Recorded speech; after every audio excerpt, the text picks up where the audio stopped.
Sholat istisqa atau sholat meminta hujan ini digelar di lapangan kantor PLN Sulsel Rabar di Jalan Hertasning, Kota Makassar, Sulawesi Selatan.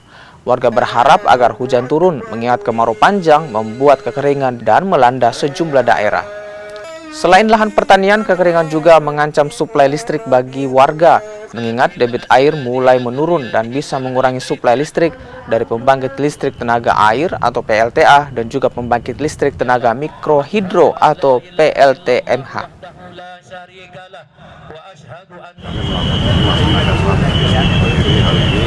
Karena perlu diketahui pembangkit listrik di situ Sulawesi bagian selatan mulai dari Poso sampai dengan Kendari ini banyak sekali yang berbasis air.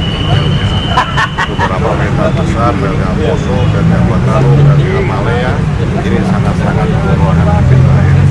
Nah, saya di luar daripada sholat istisqa ini ada beberapa upaya sebetulnya dilakukan. Ya, namun kembali bahwa segala sesuatu itu atas kehendak